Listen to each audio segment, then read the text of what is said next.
is a sneak peek to my weekly newsletter, and this is what our recipes are going to look like every week.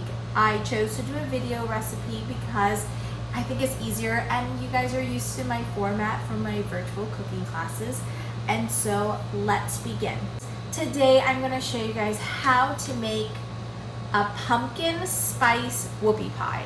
So I figured it's fall, pumpkins are everywhere, Halloween's about to be here, hence the spooky dress. And so I wanted to make something festive that is delicious. And what makes a good whoopie pie? I keep wanting to say whooping. whoopie pie. To me, a good whoopie pie is going to be nice and moist. It is like a handheld cake.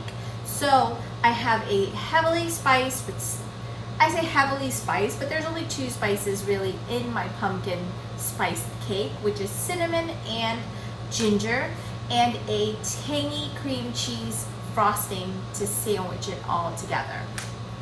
So let's get started. For our dry ingredients, we're going to mix a couple of things in a bowl. Then we're going to do the creaming method, which is essentially creaming butter and sugar together until it's nice and fluffy, adding eggs, adding something wet with the dry ingredients. And so the first thing I want to do is I want to take 1.5 cups of flour, and to this I have my salt, my baking soda, my baking powder, and my cinnamon.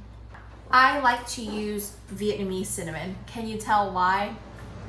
Duh, I'm biased. So I really love Vietnamese cinnamon because it is a very strong cinnamon. It's probably the strongest one that we know of. And so I'm only using 2 teaspoons of this. If you're gonna use just a classic cinnamon, or if you had cinnamon in your cabinet that's kind of like, it might be a little old, you might want to use 1 tablespoon. 1 tablespoon equals 3 teaspoons, just FYI. So I'm just gonna mix all of my spices including baking soda, baking powder, salt, and cinnamon, right into the flour. And you're just gonna give this a little whisk, just to whisk it all the way through, making sure the cinnamon is evenly distributed. All right. And so I'm gonna leave that to the side. Now, for our creaming, we're gonna need a bowl. We're gonna need some butter. You could also use oil. I find I love oil-based cakes because they usually come out really moist and soft. So that would be a great vegan option, but I'm using butter today. You wanna make sure it's soft. We have some brown sugar as well as regular sugar, an egg, some pumpkin puree. I use the canned stuff because I don't have time to roast pumpkins, but if you do, you should. I mean, it's always delicious. Just make sure it's not super dry. Vanilla extract, an egg, and I have fresh ground ginger. I like fresh ground ginger because it has that zinginess, that spiciness, that warmth that you get from fresh ginger. But if you don't want your ginger to be super prominent, you could totally go with a ground dry ginger. But I like the zing.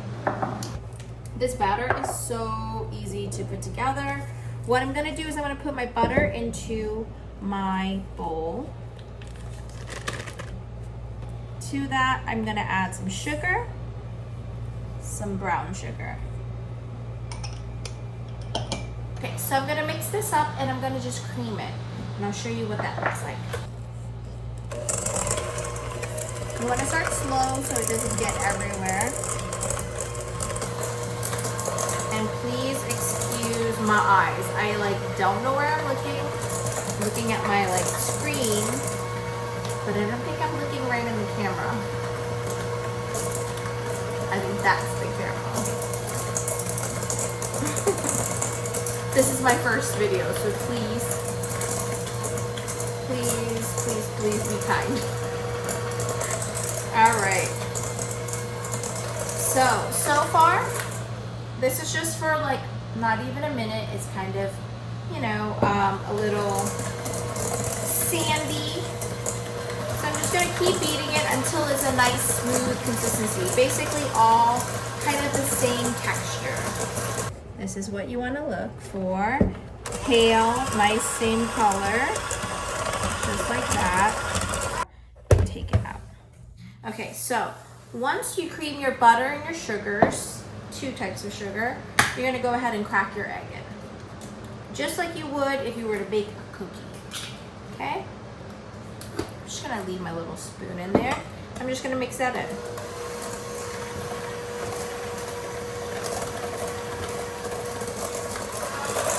And you'll see it start to get even fluffier, kind of more like a buttercream, getting more aerated.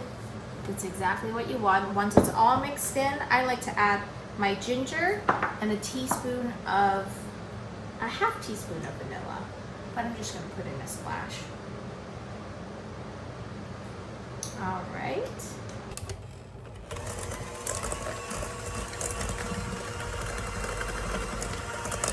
Mix that in really well. It doesn't look very different, but we're gonna keep adding, so we're gonna now add our pumpkin puree. All right. And this is gonna give it a wonderful orange color. And so I'm gonna mix this all in, and this is gonna be our wet kind of batter that we're gonna slowly incorporate our flour in.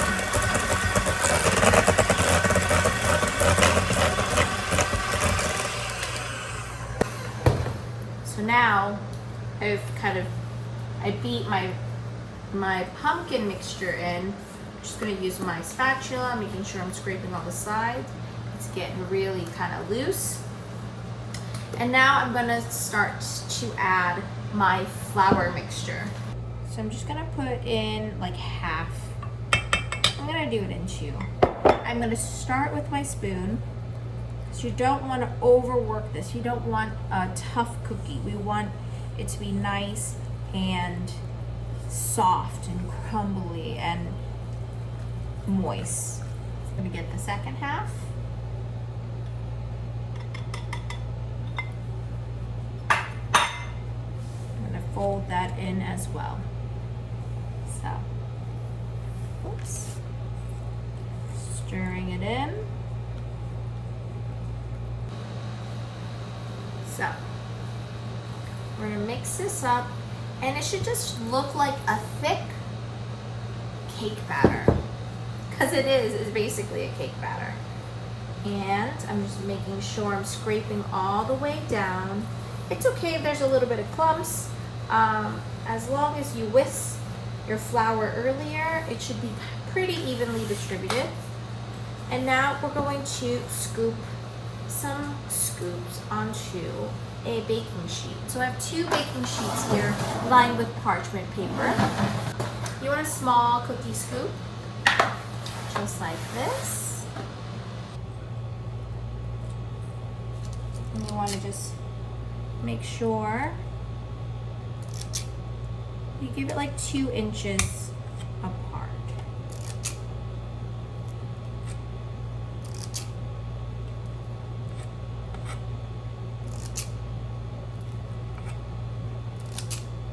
I'm not a huge fan of nutmeg, but if you wanted nutmeg in this recipe, you could totally add maybe like a 1/4 teaspoon of freshly ground nutmeg.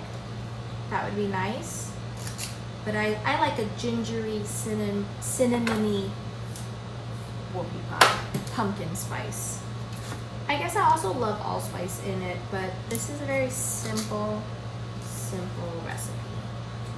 And this will make like 12 to 15 whoopie pies. Now with wet fingers or a wet spatula, you want to just kind of smash them down just so that it helps them kind of flatten a little bit, because it has a good bit of baking powder in it, which is what we need to make it nice and fluffy. So these are going to go right into the oven. And then we're going to make our cream cheese icing. When they come out, they kind of look like this. I didn't smash them down, so I am going to kind of smash them down now.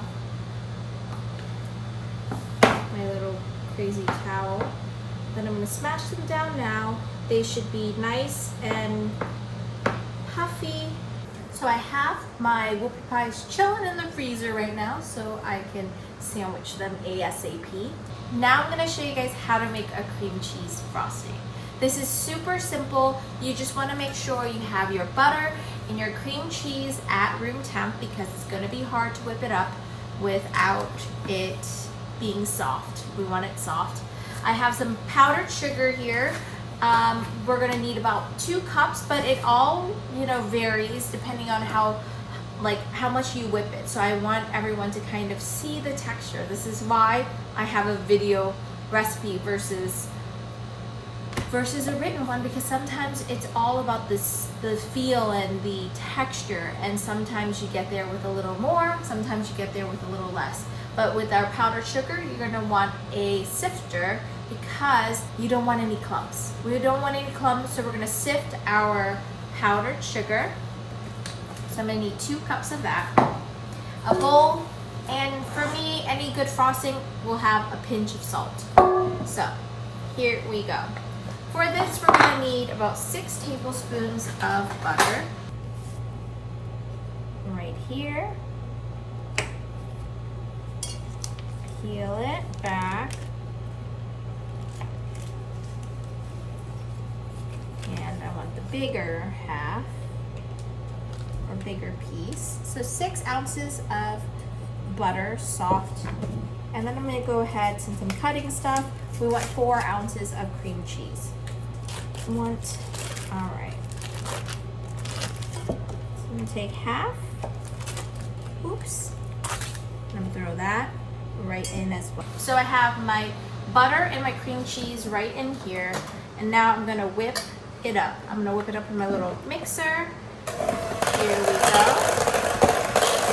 And before I add my powdered sugar, I'm gonna add just a tiny pinch of salt. It's always nice and makes it really balanced. So you have the sweetness from the powdered sugar, tanginess from the cream cheese, as well as richness. So we mix this up till it's nice and fluffy, nice and smooth. Now we're gonna get 2 cups of powdered sugar, and we're gonna sift about a cup first. I like to kind of measure it out, and then I don't have to worry about how much did I put in. Okay, here we go. I can smell the whoopie pies baking. It smells so good. Okay, so to this, I'm gonna put my little sifter right on top. We're gonna pour in, and you wanna just eyeball. Whoops, that was a cup and a half, but I just won't sift it in yet. So we're just gonna mix. Sometimes I like doing it this way, or you could use your hand, kind of mix it in with your hand. Sometimes that's a little faster. And then when you have a little, you can kind of tap. Okay, let's start with that for now. So I added my 1 cup of sifted powdered sugar. Start on low, otherwise you will be wearing powdered sugar. And it's gonna kind of clump up. And it's gonna slack a little bit. So what does that mean? Once you add sugar, it kind of like softens everything. Just keep beating it. That's why we're gonna add more powdered sugar. And the more powdered sugar you add, the stiffer your icing is going to be. So I let that incorporate and let that beat just a little bit. Now I'm gonna add another, like a half cup. And you can add any kind of spice, extracts that you want in this. I personally I love the taste of cream cheese, so I'm not going to add any other seasoning, but you could definitely add vanilla if you want. So I added a half cup. So far now I have a cup and a half. And you'll notice the more sugar you add, the fluffier the icing will be. If you're happy with the texture, you can stick with the 1.5 cups of powdered sugar. But if you wanted it to be a little more firm, go ahead and add that extra half cup. And so this is pretty firm. It's nice and whipped. It has, it's like, to me, nice and delicious, sweet, but and a little tangy. If I were to keep this at room temp, I may want to add a little bit more of the powdered sugar so that the cream in the inside kind of holds its shape. But if I'm refrigerating these, then I would keep them at this temperature. But I am not sure, so I'm just going to go ahead and add the rest of my powdered sugar.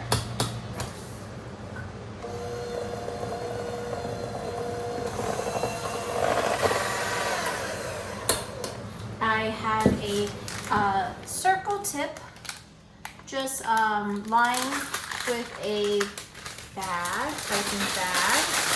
And now I'm going to add some of my cream cheese frosting right into it. It's just nice and fluffy. All right, so we're gonna take our whoopie pies out. They are so soft. I flipped them over, and now we're going to just fill them with our cream. I like using a tip because then I can make a nice perfect circle.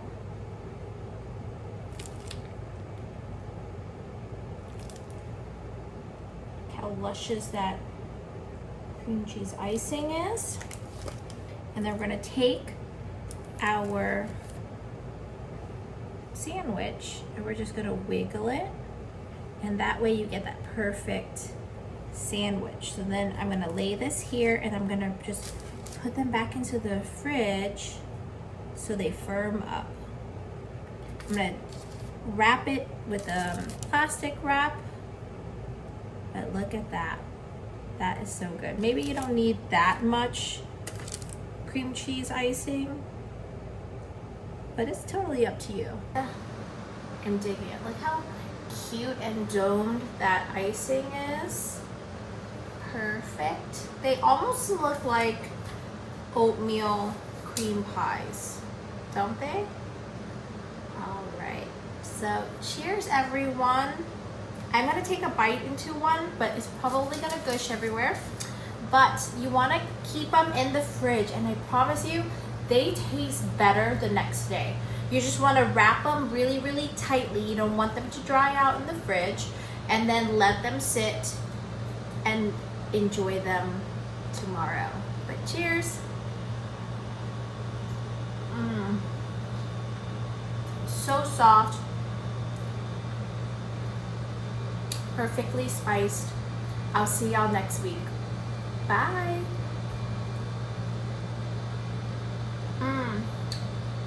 So good.